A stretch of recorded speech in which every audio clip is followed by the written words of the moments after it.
Assalamualaikum warahmatullahi wabarakatuh. Selamat datang di channel YouTube Borin Vlog.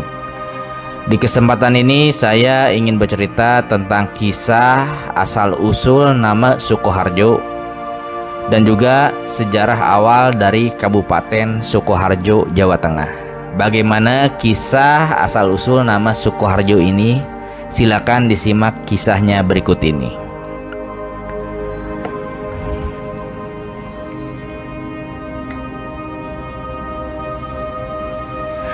Dikisahkan setelah tahta kerajaan Majapahit runtuh karena serbuan bala tentara kerajaan Demak, sebagian besar para pembesar keraton melarikan diri ke berbagai daerah untuk menyelamatkan diri.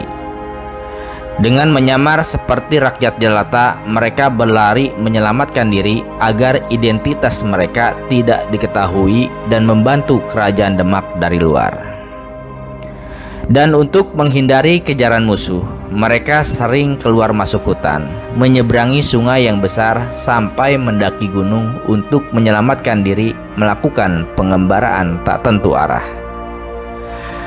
Di antara para pembesar kerajaan Majapahit yang melakukan pengembaraan itu, ada yang telah sampai di Pegunungan Seribu, daerah di perbatasan Jawa Tengah dan Yogyakarta. Nama samarannya adalah Pangeran Banjaran. Ya, ia menggunakan nama samaran agar tidak diketahui oleh musuh. Pangeran Banjaran adalah bangsawan yang sangat mencintai rakyat dan beliau adalah seorang pemuda yang gagah dan sakti dengan menguasai beberapa ajian dan ilmu kesaktian Majapahit. Dalam pengelanaannya, suatu ketika dia dicegat oleh segerombolan begal yang akan merampoknya. Namun, karena kemampuan kanuragan yang dia miliki, Pangeran Banjaran tak sedikit pun gentar dengan begal yang hendak merampoknya tersebut. Bahkan malah menantang begal-begal tersebut. Namun, sebelum adu ilmu kanuragan terjadi antara Pangeran Banjaran dan begal-begal terjadi, maka muncullah sosok manusia yang melerai perkelahian tersebut. Dengan bijaknya, sosok laki-laki yang melerai tersebut menasihati para begal agar tidak melawan laki-laki yang dicegatnya, yang adalah Pangeran Banjaran. Para begal tetap akan kalah ketika melawan Pangeran Banjaran. Tetapi apa yang dinasihatkan kepada para begal seolah menguap begitu saja. Bahkan laki-laki yang melerainya pun akan dibinasakan juga. Namun sebelum hal itu terjadi, sosok laki-laki dengan pakaian wali tersebut mengaku sebagai Sunan Kalijaga. Maka terkejutlah para begal dan Pangeran Banjaran dengan kemunculan Sunan Kalijaga. Selanjutnya, Pangeran Banjaran dan begal yang hendak merampoknya berlutut di hadapan Sunan Kalijaga agar diterima menjadi muridnya. Dengan ketakutan sekaligus kagum, para begal mengatakan bahwa mereka sebenarnya ingin bertobat sejak lama. Maka diterimalah para begal dan Pangeran Banjaran menjadi murid Sunan Kalijaga. Dan berangkatlah mereka menuju padepokan Sang Sunan. Setelah sekian lama belajar kepada Sunan Kalijaga, maka Pangeran Banjaran mendapatkan tugas untuk membabat alas Taruwongso dan membantu penduduk sekitarnya untuk keluar dari paceklik yang tengah melanda mereka. Maka dengan segala ilmu yang dimilikinya, didatangilah alas Taruwongso yang terkenal sebagai istana para jin. Dalam pengembaraannya, sampailah sang Pangeran Banjaran di kaki gunung.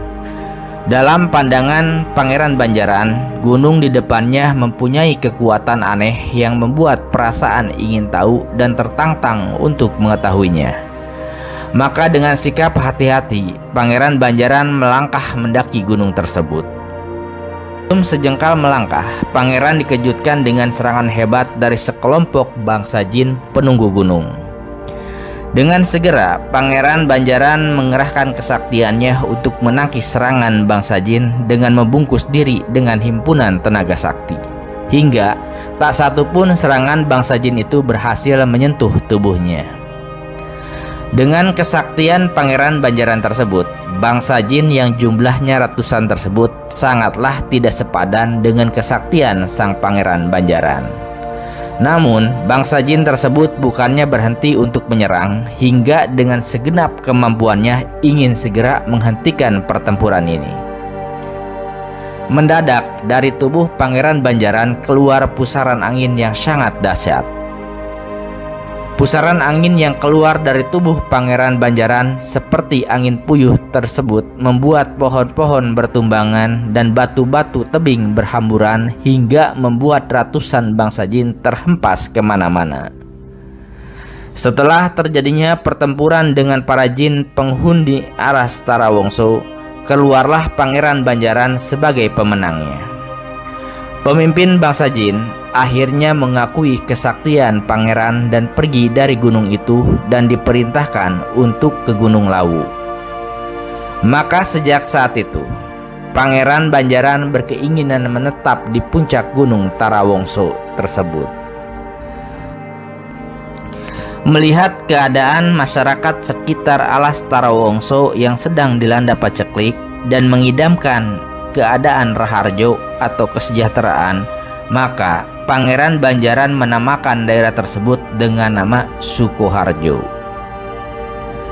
Ki Ageng Sutawijaya atau Ki Ageng Majastan yang tinggal di puncak Gunung Majasto mendengar bahwa di Gunung Tarawongso sekarang tidak angker lagi. Maka ia berkeinginan untuk mengetahui kebenaran cerita tersebut dengan datang sendiri ke Gunung Tarawongso. Sesampai di lereng Gunung Tarawongso, Ki Ageng merasa kehausan dan ingin meminum buah kelapa yang banyak tumbuh di lereng tersebut. Ki Ageng Majastan yang sakti itu melemparkan sabitnya ke atas dan ada beberapa buah kelapa yang jatuh di dekat Ki Ageng Majastan. Tiba-tiba terdengar suara dari belakang Ki Ageng Majastan. Apabila Ki Ageng masih haus, Ki Ageng bisa memilih buah kelapa muda yang masih segar di sini. Terdengar suara itu dan dilihatnya seorang pemuda. Tiba-tiba saja pohon kelapa itu menunduk di depan Ki Ageng Majastan. Ki Ageng Majastan itu pun tak kuasa menolak dan memilih beberapa buah kelapa muda yang segar. Ki Ageng Majastan sangat kagum terhadap kesaktian pemuda di depannya itu. Maka dengan serta-merta Ki Ageng Majastan mengajak berkenalan. Dari perkenalan itu diketahui bahwa ternyata mereka adalah sama-sama keturunan Majapahit. Ki Ageng Majastan sangat senang, begitu pula Pangeran Banjaran. Untuk mempererat persaudaraan keduanya, Ki Ageng Majastan berkehendak untuk menikahkan sang pangeran dengan salah satu putrinya. Hari pun berganti, tibalah musim penghujan. Kini, tiba saatnya untuk menanam padi. Bertani adalah pekerjaan utama bagi masyarakat di sekitar Gunung Majasto, tempat Ki Ageng Majastan tinggal. Ki Ageng Majastan yang telah tua itu bersedih. Ki Ageng tak mampu lagi untuk mengerjakan sawah yang sangat luas itu. Tengah kesedihannya, ia bergumam menyesalkan pada sang Pangeran Banjaran yang tak datang membantunya. Orang tua kesulitan mengerjakan sawah, kok anakku bersenang-senang di puncak gunung. Begitu guman Ki Ageng Majasto. Anehnya, guman Ki Ageng yang tak terdengar oleh orang di sekitarnya itu terdengar jelas oleh sang Pangeran Banjaran di puncak Gunung Tarawongso. Maka dengan mengerahkan kesaktiannya, sang pangeran diam-diam datang ke Majasta untuk mengerjakan sawah seorang diri. Alangkah terkejutnya Ki Ageng Majastan melihat sawahnya telah siap ditanami ketika bersama warga desa datang ke sawah.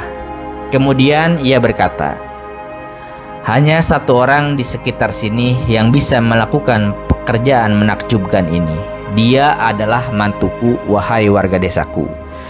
Jadilah saksi bahwa menantuku sekarang bernama Banjaran Sari." Maka sejak saat itu Pangeran Banjaran dikenal dengan sebutan Ki Ageng Banjarasari sampai akhir hayatnya, dan konon dimakamkan di puncak Gunung Tarowongso dan sebagai salah satu tempat dalam perjuangannya. Nah, seperti itu ya kisah awal mula dinamakan Sukoharjo, yang ternyata pada saat itu masyarakat di sana sangat mendambakan kesejahteraan, yang dalam bahasa Jawa di sana kemudian disebut Sukoharjo oleh Pangeran Banjaran, yang kemudian namanya menjadi Pangeran Banjaransari. Mudah-mudahan kisah ini ada manfaatnya bagi kita semua. Terima kasih sudah menyimak di channel YouTube Borin Vlog. Silakan simak kisah, dongeng, legenda, ataupun sejarah lainnya yang ada di channel ini. Terima kasih. Assalamualaikum warahmatullahi wabarakatuh.